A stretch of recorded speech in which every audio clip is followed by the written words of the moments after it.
자, 오늘은 별세 신앙이라는 제목으로 하나님의 말씀을 전하겠습니다. 스위스의 내과 의사이자 정신의학자인 폴 투르니에 박사가 쓴 듣는 기라는 좋은 책이 있습니다. 그 책에 투르니에 박사의 간증이 나옵니다. 투르니에 박사가 아내와 함께 금실 좋은 그런 부부였는데, 어느 날 그리스로 여행을 갔다가 그곳에서 아내가 갑자기 심장마비가 옵니다. 그래서 세상을 떠나게 되는 거죠. 죽기 직전에 아내가 남편을 보면서 평화로운 미소를 지었습니다. 그리고 숨을 거두기 전에 그 아내가 남편에게 이런 얘기를 했습니다. 여보, 내가 오늘 천국에 도착하면 먼저 가 계신 부모님을 만나서 정말 즐거울 것 같아요. 그렇게 얘기를 하는 거예요. 그 아내의 얘기를 들은 투르니에 박사가 너무 큰 충격과 감동을 받았어요. 먼저 충격인 것은 어떻게 그렇게 죽음 앞에서 태연하게 마치 먼 곳을 여행하다가 자기 고향으로 돌아오는 것처럼, 제네바로 돌아오는 것처럼 그렇게 마음이 평안할 수 있을 것인가 라는 것 때문에 충격을 받았습니다. 그리고 또 하나는 그 사랑하는 사람을 다시 만날 것 같은 그러한 천국에 대한 확신이 있는 것 때문에 감동을 받았습니다. 아마도 그때까지 본인은 천국에 대한 확신이 별로 없었던 것 같아요.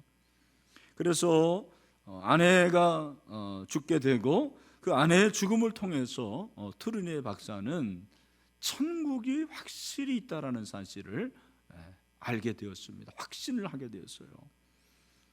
그 천국에 대한 확신을 갖게 되니까 부활이요 생명이신 예수님에 대한 믿음도 더 강해지는 거예요. 나는 부활이요 생명이니 나를 믿는 자는 죽어도 살겠고 무릇 살아서 나를 믿는 자는 어떻게 돼요? 영원히 죽지 아니하리다. 여러분, 이 말씀 믿으십니까? 투르니에 박사가 이 말씀이 믿게 되고 믿어지게 되고 그러면서 삶이 새로워지게 되더라는 거예요. 그런 예수님에 대한 믿음, 그리고 천국에 대한 믿음이 생기게 되니까 마음이 기쁜 거예요. 감사가 넘치게 되고 해방의 기쁨을 누리게 되었다, 그렇게 돼 있어요. 이 땅에서 천국의 즐거움을 경험하는 그러한 신앙으로 변하게 되었다라고 간증을 하고 있습니다. 저는 이것이 바로 별세의 신앙이라고 생각을 합니다. 여러분, 제가 한 가지 질문을 해보겠습니다. 믿음으로 고백해 보십시오. 여러분, 천국이 있다라는 것을 믿으십니까? 천국에 갈 수 있으세요? 이런 이 천국에 대한 믿음이 참 중요한 거예요.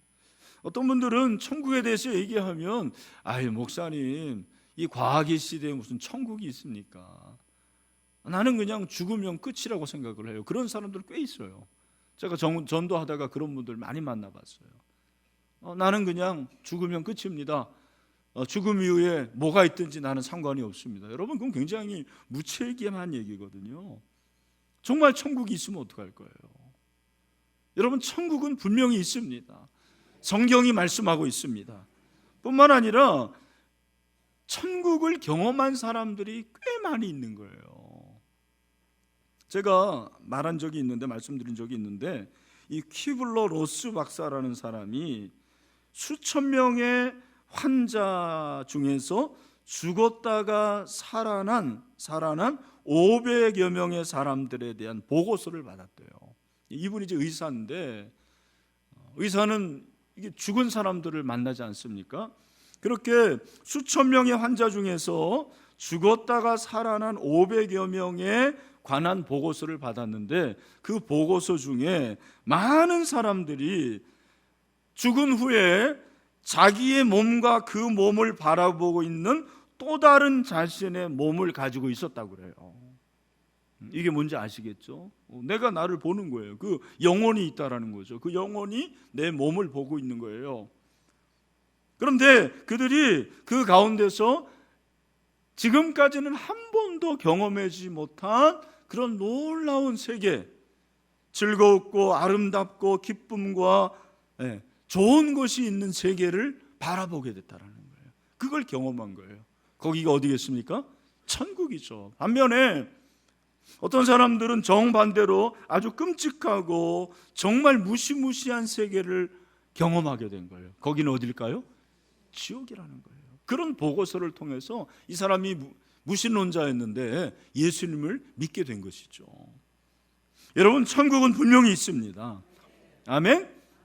천국은 두 가지가 있어요. 오늘 굉장히 이게 제일 중요한 건데, 천국은 우리가 미래에 이 땅을 떠나서 가는 천국이 있어요. 이 땅을 떠나서 가는 천국. 그러한 천국을 뭐라고 그러냐면 내세적 천국이가 그렇게 얘기를 합니다.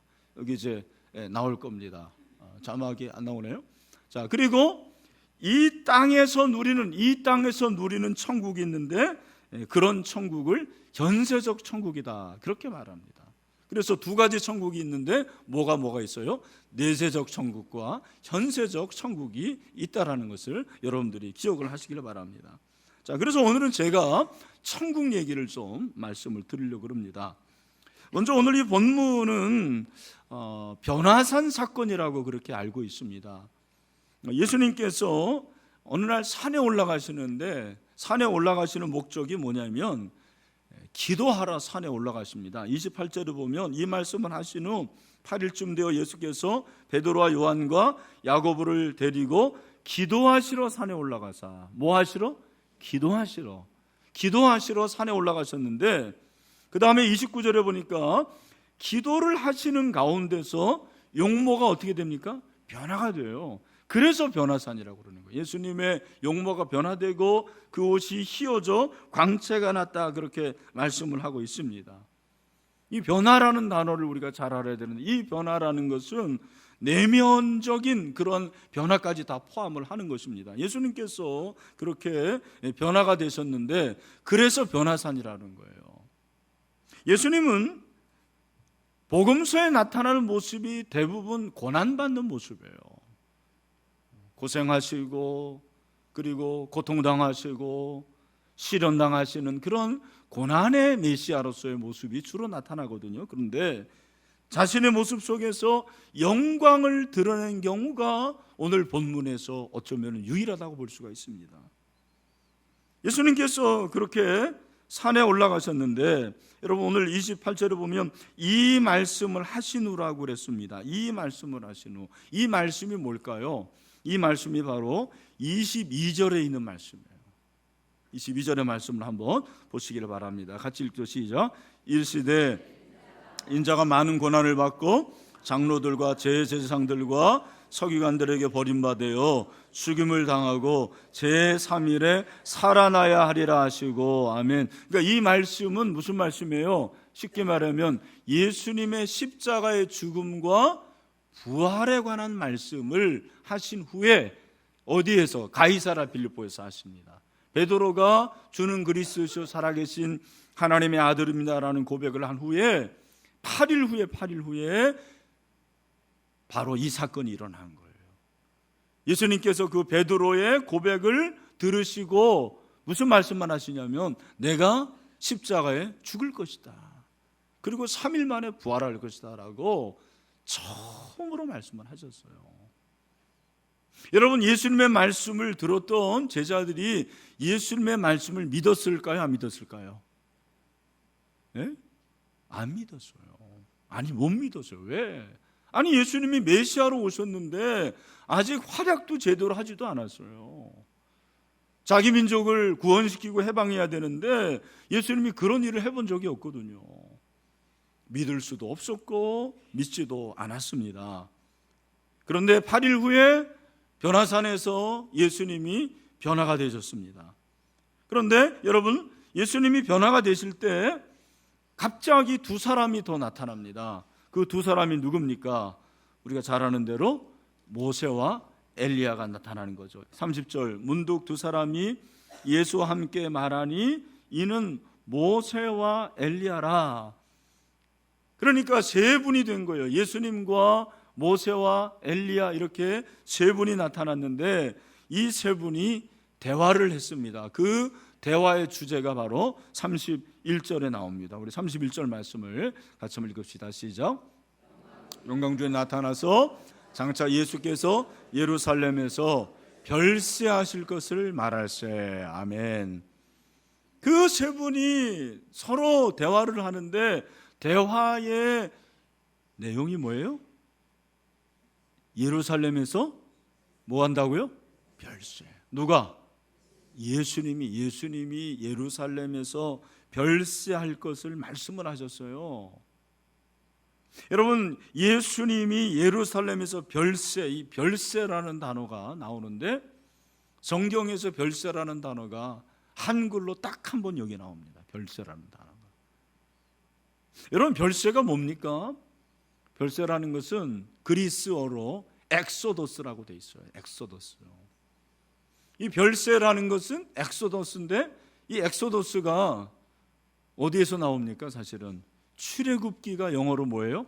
엑소더스예요. 애굽에서 나오는 거를 엑소더스, 엑스 밖으로, 도스라는 것은 길이에요. 그래서 밖으로 나온다, 떠난다는 것을 말하는 거죠.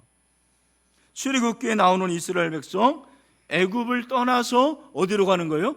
가나안으로. 그걸 엑소더스라고 그래요. 이게 첫 번째 엑소더스예요. 근데 두 번째 엑소더스가 나오는데 누가 길을 떠나는 거예요? 예수님이 떠납니다. 어디를 떠나요? 세상을 떠나는 겁니다. 예수님이 세상을 떠나요. 이스라엘 백성들이 애굽을 떠나서 가나안으로 도착했다면 예수님은 세상을 떠나서 어디로 도착을 하실까요? 천국에 도착하시는 거죠. 이것이 두 번째 엑소더스라고 저는 생각을 해요. 그래서 이것이 바로 예루살렘에서 별세한 것, 다시 말해서 이 엑소더스는 예수님의 떠남을 말하는 것이고, 예수님의 떠남이 뭡니까? 예수님의 십자가의 죽음을 가리키는 거예요. 그러니까 모세와 엘리야 예수님이 나타나서 예수님의 십자가의 죽음에 대해서 서로 얘기를 했다라는 거예요. 여러분, 이 사람의 죽음, 사람이 죽었을 때 여러 가지로 표현을 합니다. 굉장히 표현이 많더라고요. 저는 일반적으로 천주교에서는 사람이 죽으면 선종이라고 얘기하고 영면이라는 단어를 쓰기도 합니다. 불교에서는 사람이 죽으면 뭐라고 그래요? 열반, 그리고 입적했다, 그렇게 얘기를 하기도 합니다. 기독교에서는 뭐라고 그래요? 예? 소천. 뭐라고요? 소천. 따라합시다. 소천. 소천이 뭐예요? 하나님이 부르신 게 소천이에요. 사람이 죽은 것을 기독교에서는 소천이라고 해요. 근데 오늘 특별히 예수님이 이 세상을 떠나고 예수님이 죽는 것을 엑소더스라고 그렇게 표현을 했습니다. 이게 참 특이한 거예요. 그 이유가 무엇입니까? 여러분이 그 이유를 분명히 알아야 돼요. 첫 번째 엑소더스는 이스라엘 백성이 애굽을 탈출해서 가나안으로 도착했습니다. 여러분, 그들이 그렇게 가나안에 도착할 수 있었던 것은 유월절에 누가 죽었기 때문입니까? 예수님이 그때 죽으셨어요? 아니죠. 그때는 누가 죽었어요? 어린 양. 어린 양이 죽어서 그 어린 양의 피를 문설주에 바르면 죽음이 넘어갔어요. 그래서 유월 패스오버라고 그러는 거예요. 그런데 두 번째 엑소더스, 이 두 번째 엑소더스는 예수님이 세상을 떠나서 천국에 가시는 거죠. 여러분, 예수님이 이 세상에서 죽으시고 천국에 가신 것은 예수님만 그런 것이 아닙니다. 예수님을 믿는 모든 사람들도 예수님으로 말미암아 천국에 갈 수가 있게 되었습니다. 이것이 중요하다는 것입니다. 여러분, 예수님이 왜 천국에 가셔야 됐습니까? 그 이유가 무엇입니까? 요한복음 14장 1절부터 3절에서 예수님 스스로가 그렇게 말씀을 하시는 거예요. 뭐라고 말씀하십니까? 우리 같이 한번 읽어보죠. 시작. 너희는 마음에 근심하지 말라. 하나님을 믿으니 또 나를 믿으라. 내 아버지 집에 거할 것이 많도다. 그렇지 않으면 너희에게 일렀으리라. 내가 너희를 위하여 거처를 예비하러 가노니 가서 너희를 위하여 거처를 예비하면 내가 다시 와서 너희를 내게로 영접하여 나 있는 곳에 너희도 있게 하리라. 아멘. 예수님이 죽으시는 이유, 예수님이 천국에 가신 이유가 무엇입니까? 저와 여러분이 다 별세할 거예요. 이 세상을 떠날 거예요. 근데 우리가 예수님 믿으면 별세한 후에 어디 가는 거예요? 천국에 가는 거예요. 그 천국에 갈 곳을 누가 예비하십니까? 예수님이. 여러분, 이건희 목사도 언젠가는 죽을 거예요. 그러면은 이건희 목사 별세하다.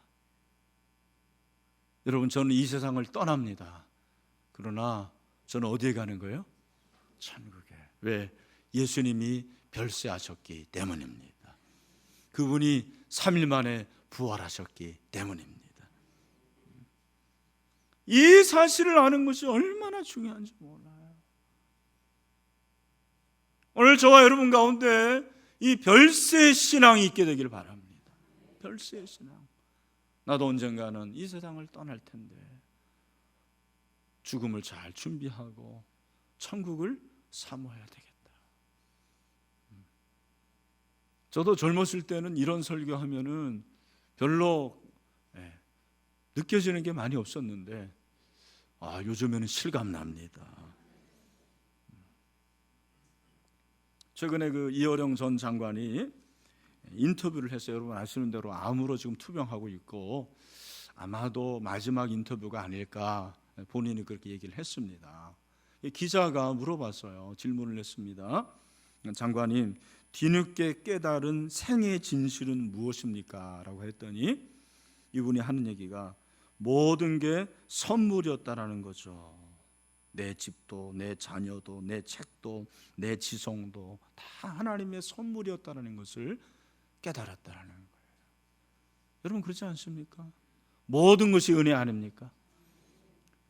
저도 아마 그렇게 말할 것 같아요. 당장 제가 만약에 은퇴 예배를 한다면 맨 마지막 설교, 나는 설교 제목을 정했어요. 과분한 은혜. 과분한 은혜. 과분한 은혜를 받았어요. 우리가 이런 은혜를 받은 거예요. 모든 것이 하나님의 은혜죠. 그리고 이분이 뭐라고 말하냐면 죽음을 앞두고 내가 느끼는 죽음은 마른 대지를 적시는 소낙비나 조용히 떨어지는 단풍잎이에요. 겨울이 오고 있구나. 죽음이 계절처럼 오고 있구나. 그러니 내가 받았던 빛나는 선물을 나는 돌려주라고 해요. 침대에서 깨어 눈 맞추던 식구, 정원에 울던 새, 어김없이 피던 꽃들, 원래 내 것이 아니었으니 돌려보내요. 한국말이 얼마나 아름다워요. 죽는다고 하지 않고 돌아간다고 합니다. 애초에 있던 그 자리로 나는 돌아갑니다. 별세는 돌아가는 거예요. 우리 고향으로 돌아가는 거예요. 천국으로 돌아가는 거예요. 그게 바로 별세 신앙이에요. 우리가 이 신앙을 가지고 있어야 돼요. 이 땅에서 천년만년 사는 게 아닙니다. 떠날 때가 있어요. 아쉽지만 죄송합니다만, 하지만 우리의 떠남은 영원한 떠남이 아니고 저 천국에 들어가게 될 줄로 믿습니다. 예수님과 모세와 엘리야가 예수님의 그 십자가의 죽음에 대해서 대화를 나눴습니다. 그리고 엘리야도 사라지고 모세도 사라져요. 예수님의 영광도 사라집니다. 하늘에서 소리가 나는데 무슨 소리입니까? 오늘 35절에 나오는 말씀이죠. 뭐라고 그럽니까? 구름 속에서 소리가 나서 이르되 이는 나의 아들 곧 택함을 받은 자니 너희는 그의 말을 들으라. 하나님이 계속해서 증명하시는 것이 뭐냐면 이 아들은 내 아들이라는 거예요. 이 예수는 내 아들이다. 하나님의 아들이다. 그걸 계속해서 말씀해 주고 있어요. 신의 아들, 소위 말하는 신의 아들이라는 것을 말씀하고 있습니다. 여러분, 예수님은 하나님의 아들이십니다. 이게 신성이에요. 예수님은 하나님의 아들입니다. 그 소리를 들려주신 후에 36절에 보니까 뭐라고 그랬습니까? 우리 36절을 같이 한번 읽겠습니다. 시작. 소리가 그침에 오직 예수만 보이더라. 제자들이 잠잠하여 그 본 것을 무엇이든지 그때에는 아무에게도 이르지 아니하니라. 아멘. 두 사람이 사라지고 예수님의 영광도 사라지고 누구만 남아요? 예수님만 남아요. 그 제자들 베드로와 야고보 요한이 다 사라지고 난 다음에 딱 보니까 예수님이고 예수님만 바라보게 되는 것입니다. 여러분, 왜 모세와 엘리야가 사라졌습니까? 모세와 엘리야의 역할은, 구약의 역할은 무엇입니까? 예수님을 예표하는 거예요. 예수님을 소개하는 것밖에 안 됩니다. 그들이 주인공이 아니에요. 주인공은 누굽니까? 예수님. 성경의 구약의 주인공이 예수님인데 바로 그것을 말씀하고 있습니다. 예수님만 남았어요. 무엇입니까? 신앙은 예수님만 바라보는 것, 그것이 신앙이에요. 다른 것이 아닙니다. 예수님만 바라보는 것, 저와 여러분이 예수님만 바라보게 되기를 바랍니다. 세상과 나는 간 곳 없고 구속한 주만 보이도다. 예수님만 보여야 돼요. 우리 여기 새가족들 많은데 새가족들이 사람 보면은 안 돼요. 여러분, 사람 보고 신앙생활 하지 마세요. 이건희 목사 보면 안 돼요. 이건희 목사도 부족한 사람이고 실수가 많아요. 실망하게 돼요. 여러분 주변의 사람들, 여러분 인도자도 마찬가지입니다. 여러분 인도자들이 완전한 의인이 아닙니다.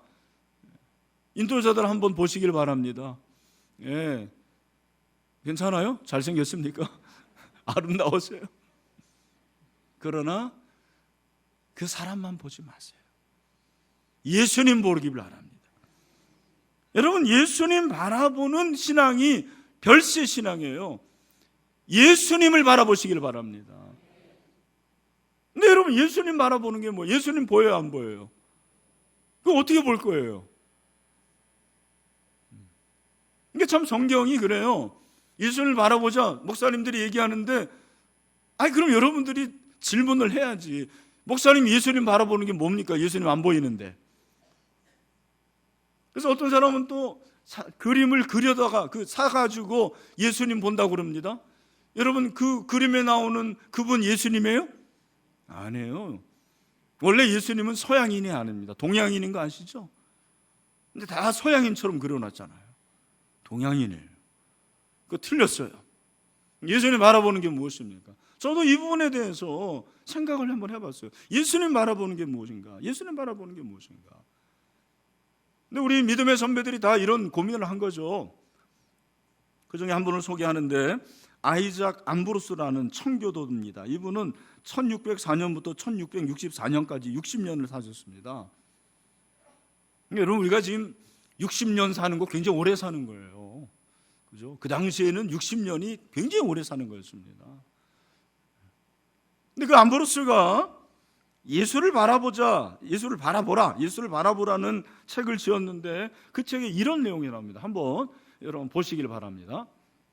당신은 당신의 눈을 오직 그리스도에게만 고정시키고 다른 곳에 눈을 돌리지 말라. 예수님을 바라보는 것은 다음의 모든 행위를 포함하는 행위다. 예수님을 알고 생각하고 갈망하고 소망하고 믿고 사랑하고 기뻐하고 누리며 그분을 닮아가는 것이다.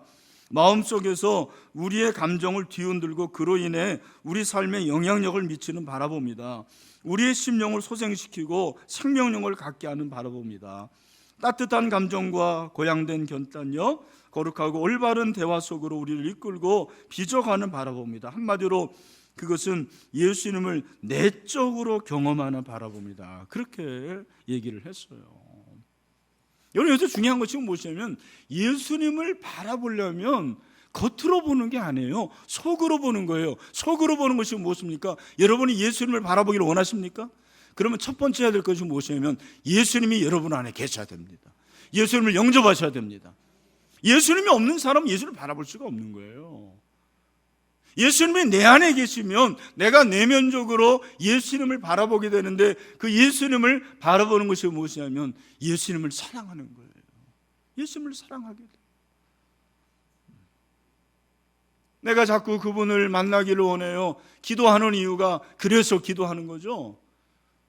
주세요 주세요라고 구하는 것도 기도지만, 기도는 주님과의 대화니까, 주님과의 만남이니까 그 주님을 통해서 내가 주님을 바라보기를 원하는 거예요. 주님을 알기 위해서 말씀을 읽는 거예요. 여러분, 성경 왜 읽습니까? 성경 읽독이 중요하지만 정말 중요한 것은 이 말씀 안에 누가 있습니까? 예수님이 계세요. 여러분, 이 말씀은 예수님의 말씀입니다. 그래서 캐톨릭에서는 예수님을 그 당시에, 이게 참 중요한데, 그래서 개신교는 성경을 주셨어요. 성경. 우리 장로님 오늘 참 종교개혁 주일에 대한 기도를 해주셔서 너무 감사한데, 여러분, 종교개혁이 중요한 것이 무엇이냐면 모든 성도들에게 성경을 돌려줬다라는 거예요. 그 당시에는 캐톨릭에서는 누구만 성경 가지고 있어요? 사제만 가지고 있는 거예요. 그것도 라틴어로 막 설교를 해요. 여러분, 내가 오늘 라틴어로 하면 여러분 알아먹겠습니까? 모르죠. 나도 못해요. 성경을 들려줬어요. 그러니까 여러분, 그들에게는 성경이 없으니까 예수님을 알게 하기 위해서 어떻게 하냐면 그림을 그리는 거예요.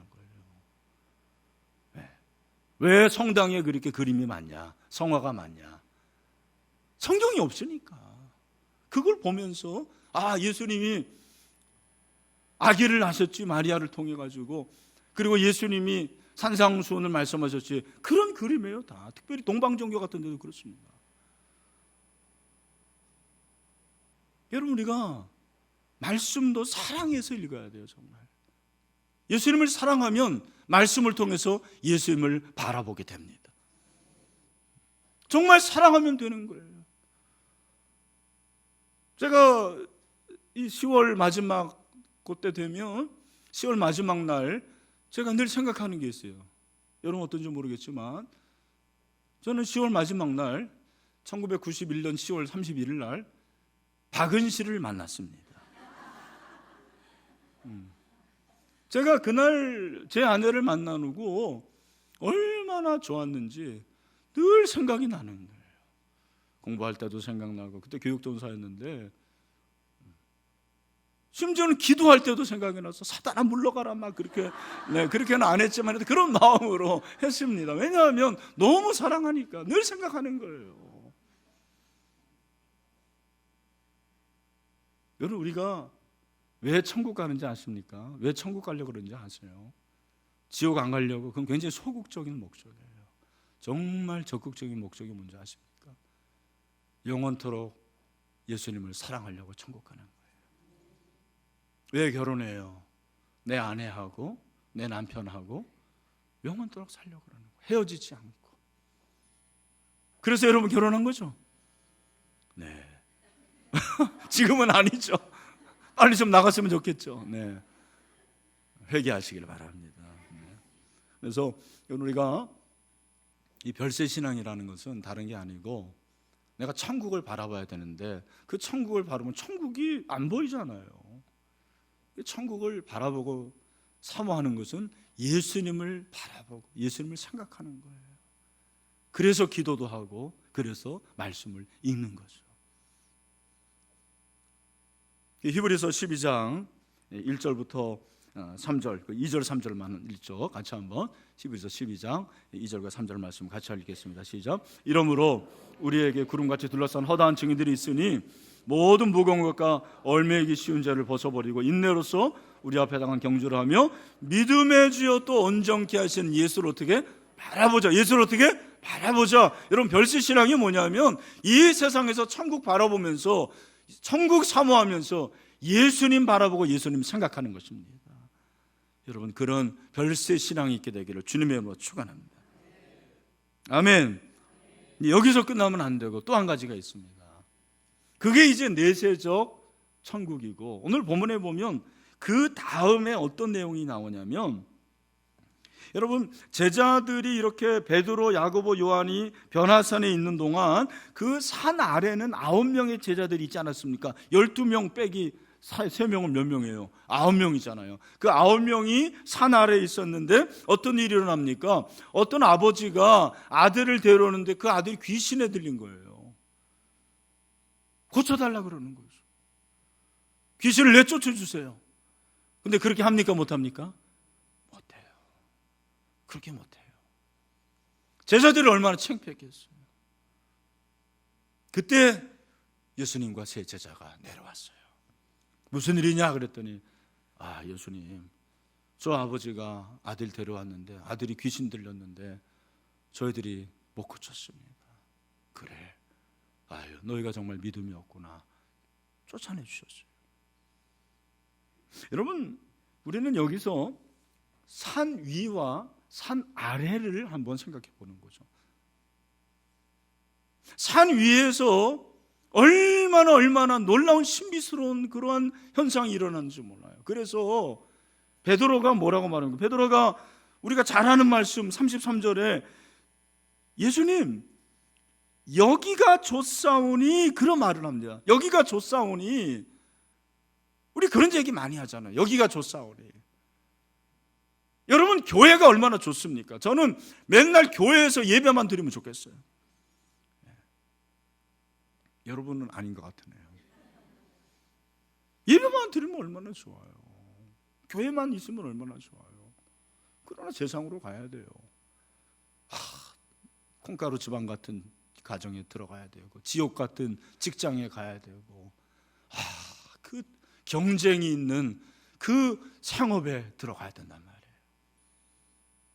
그러니까 베드로는 산 위에서의 그 영광만 생각하고 그 영광에 취해서 예수님, 나 여기 있으면 좋겠습니다. 우리 여기 있어요. 그랬어요.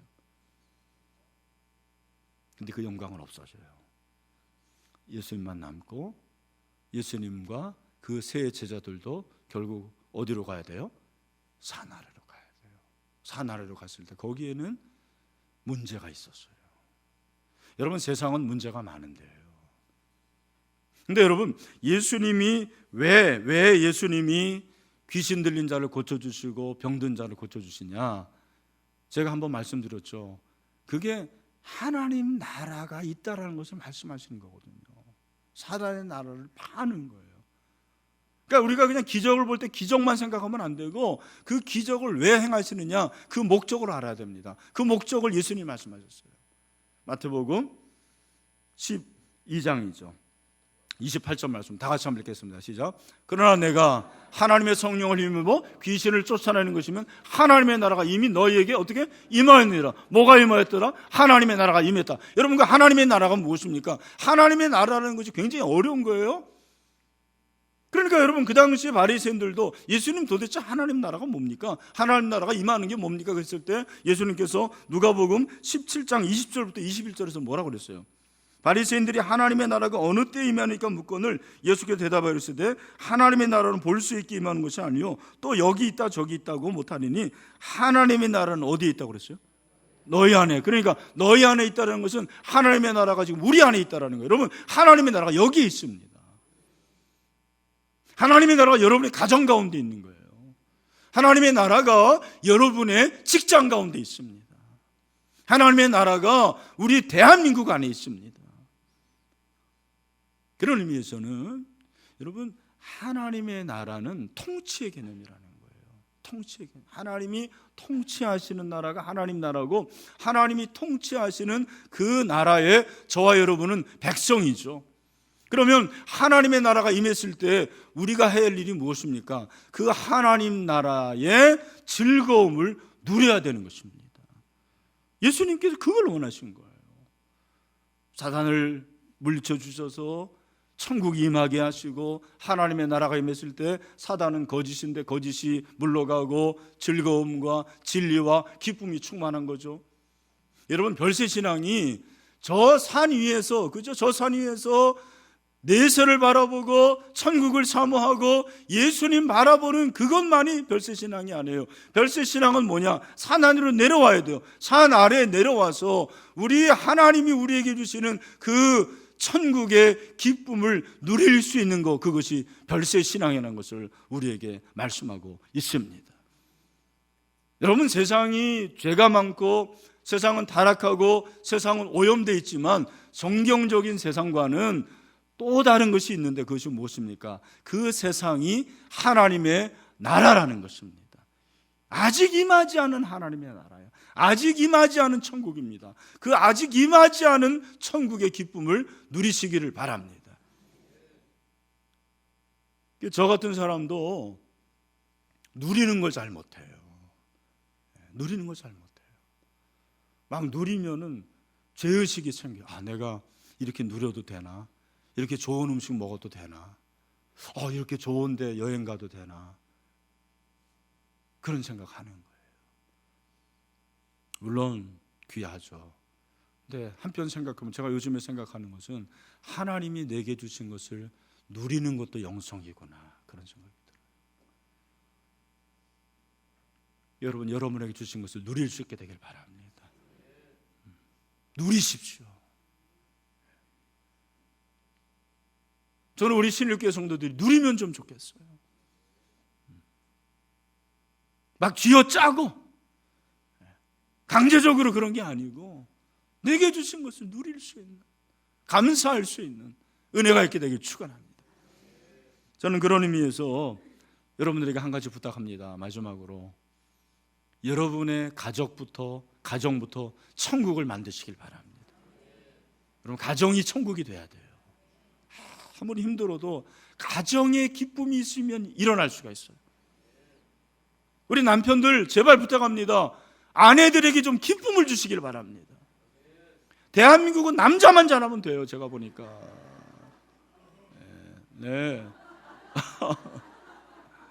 물론 여자도 잘해야 됩니다. 우리 아내들 부탁드립니다. 남편이 밖에서 퇴근해가지고 오고 싶은 가정을 만드세요. 우리 남편들 가정에 가고 싶으시죠? 네, 아멘. 우리 장로님들은 참 제자훈련 잘 받으셨어요. 네. 여러분, 여러분의 직장을 여러분 때문에 기뻐하는 곳으로 만드십시오.